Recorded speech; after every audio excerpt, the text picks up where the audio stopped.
అధ్యాయము 13వ వచనము నుండి 22వ వచనము వరకు.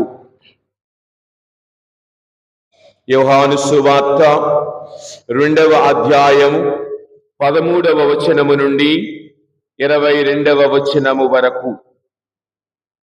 యూదుల పాస్కా పండుగ సమీపించుటచే యేసు యెరూషలేమునకు వెళ్ళెను.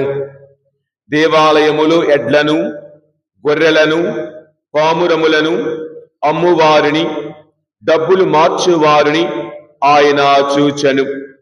ఆయన త్రాళ్లతో కొరడా పేని గొర్రెలను, ఎడ్లను అన్నింటినీ ఆలయము వెలుపలకు తోలెను. డబ్బులు మార్చువారి నాణ్యములను చిమ్మివేసి బల్లలను పడద్రోసెను. పామురములు అమ్మువారితో, వీరిని ఇక్కడ నుండి తీసుకొని పండు, నా తండ్రి ఇంటిని వ్యాపార గృహముగా చేయవలదు అని చెప్పాను. నీ గృహమునందు నాకు గల ఆసక్తి నన్ను దహించును అను లేఖనమునందలి వాక్యములు శిష్యులకు అప్పుడు తలంపునకు వచ్చెను. యూదులు అప్పుడు అతనితో, నీవీ కార్యములను చేయుటకు మాకు ఇట్టి గుర్తును చూపెదవు అని ప్రశ్నించిరి. అందుకు యేసు, ఈ ఆలయమును మీరు పడగొట్టుడు, దీనిని నేను 3 దినములలో లేపుదును అని వారికి సమాధానమిచ్చెను.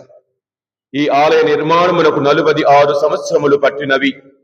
నీవు దీనిని 3 రోజులలో లేపగలవా అని యూదులు తిరుగ ప్రశ్న వేసిరి.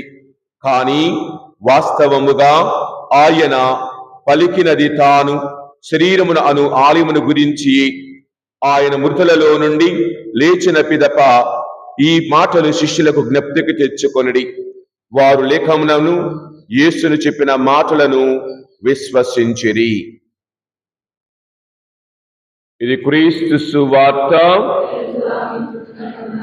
సుశేష వాక్యముల ద్వారా మన పాపములన్నీ క్షమించబడునుగాక.